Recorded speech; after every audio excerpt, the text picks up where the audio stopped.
नमस्कार, मैं हूं संजीव त्रिवेदी। पाकिस्तान में चुनाव है आज, लेकिन आपको हम बता देते हैं कि तय है जीतेंगे नवाज।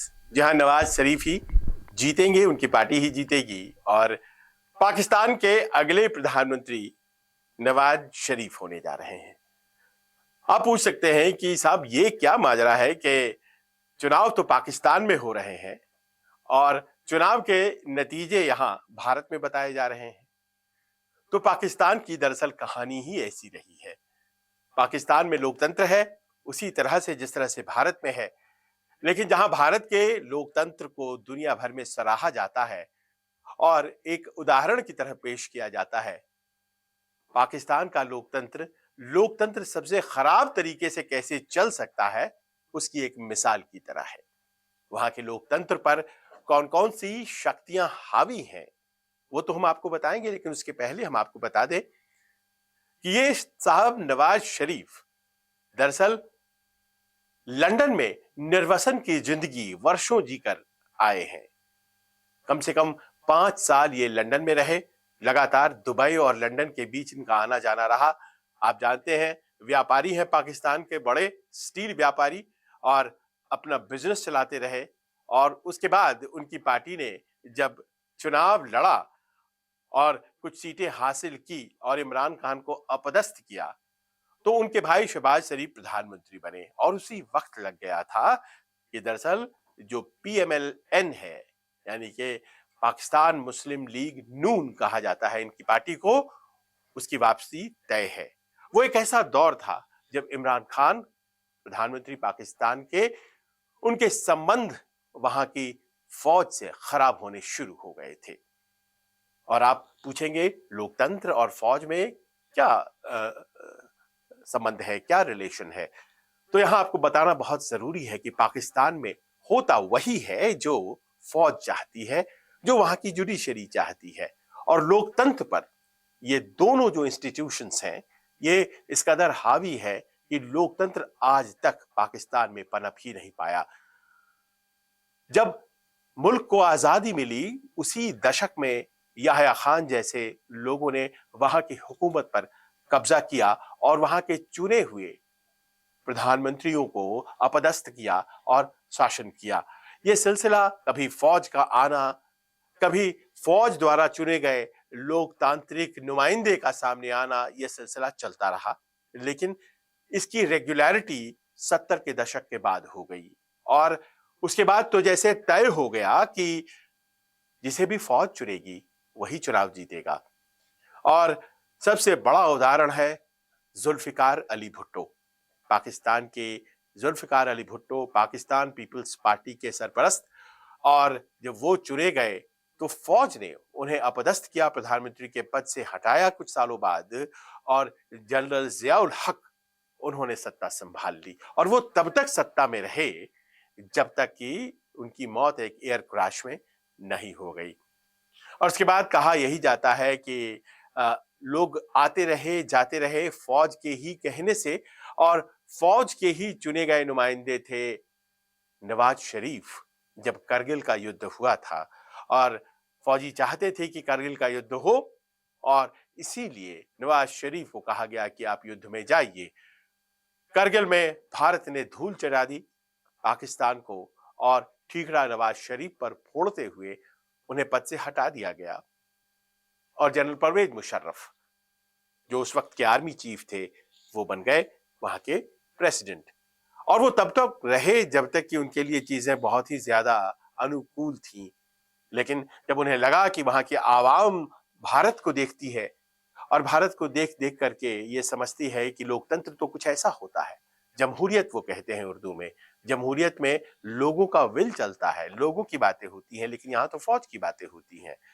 तो उसके बाद जनरल परवेज मुशर्रफ ने स्वतः सत्ता छोड़ी और वो निर्वसन की जिंदगी जीने दुबई और लंदन निकल गए।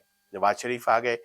अब नवाज शरीफ की पॉपुलैरिटी अनपॉपुलैरिटी इतनी ज्यादा हो गई 2018 के आते आते, और इमरान खान एक चैलेंजर के तौर पर उभर कर सामने आए कि लोग बाग इमरान खान के साथ होते चले गए।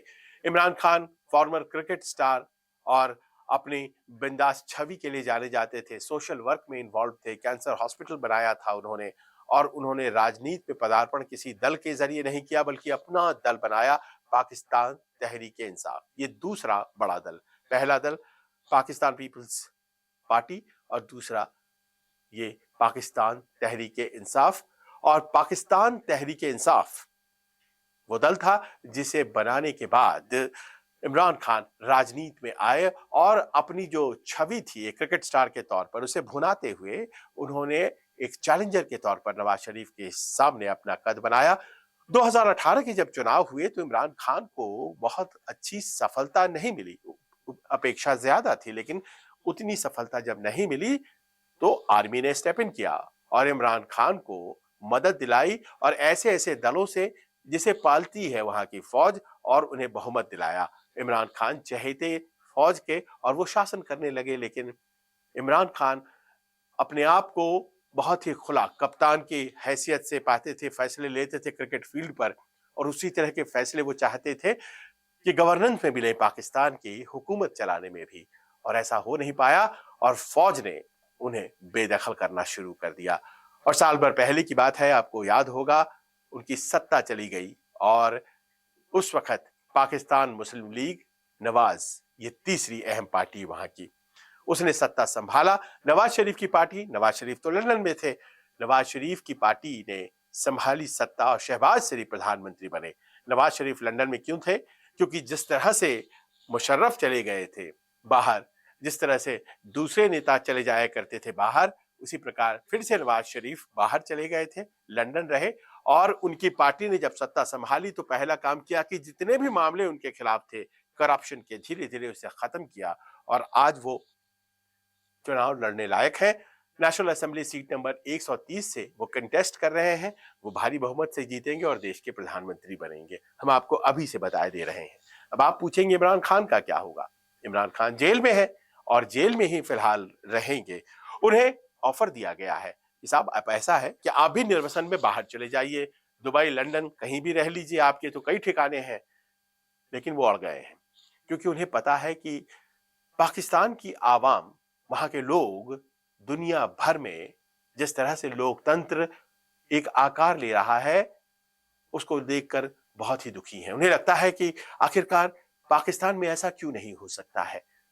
वो इंटरनेट देखते हैं, टीवी के माध्यम से, सोशल मीडिया से कनेक्टेड हैं और वो देखते हैं कि भारत जैसे मुल्कों में किस तरह से जो अपने आप में डेमोक्रेसी है वो आकार ले रही है। और जाहिर है कि पाकिस्तान तहरीक-ए-इंसाफ ने अपनी जो जगह वहां के लोगों के बीच बनाई है, इमरान खान को वही ताकत दे रही है। वो जेल में है, जेल में उन्होंने अपना वोट डाला है और उन्हें उम्मीद है कि एक न एक दिन ऐसा आएगा जब वो जेल से बाहर आएंगे और शायद लोगों की पसंद बन जाएंगे। आर्मी की पसंद तो वो नहीं है। उनका क्रिकेट बैट जो होता है वो पॉलिटिकल सिंबल है, चुनाव चिन्ह है, लेकिन इस बार निरस्त कर दिया गया है। उनके उम्मीदवार आजाद उम्मीदवार के तौर पर लड़ रहे हैं ताकि लोग कंफ्यूज कर जाएं और उन्हें वोट न दे सकें। उनके ऊपर केसेस लाद दिए गए हैं और 150 मुकदमे से इमरान खान कैसे निकलेंगे उन्हें खुद समझ में नहीं आ रहा होगा।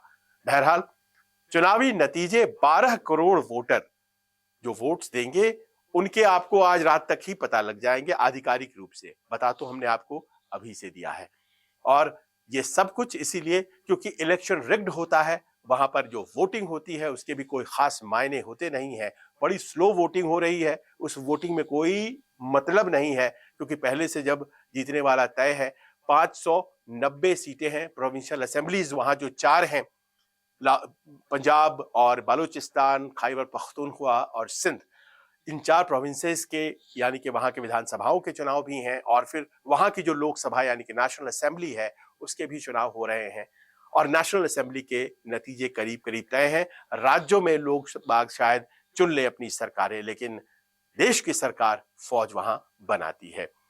और ऐसे में जबकि नवाज शरीफ अब अगले प्रधानमंत्री होंगे, आखिर में यह जानना जरूरी है कि भारत के साथ पाकिस्तान का रवैया क्या रहने वाला है। तो एक अच्छी बात यह है, ये जितने भी हुक्मरान हैं जिनके नाम हमने लिए, चाहे वो बेनजीर भुट्टो रही हों, चाहे वो नवाज शरीफ रहे हों, चाहे वो अभी इमरान खान रहे हो, इन सबों में भारत के लिए सबसे बेहतर नवाज शरीफ ही है। और भले ही वो आर्मी की पसंद है, लेकिन दरअसल वो एक व्यापारी हैं, एक ट्रेडर हैं और सुलह सफाई से बात को आगे बढ़ाना जानते हैं। वो चाहते हैं कि भारत के साथ रिश्ते अच्छे हों।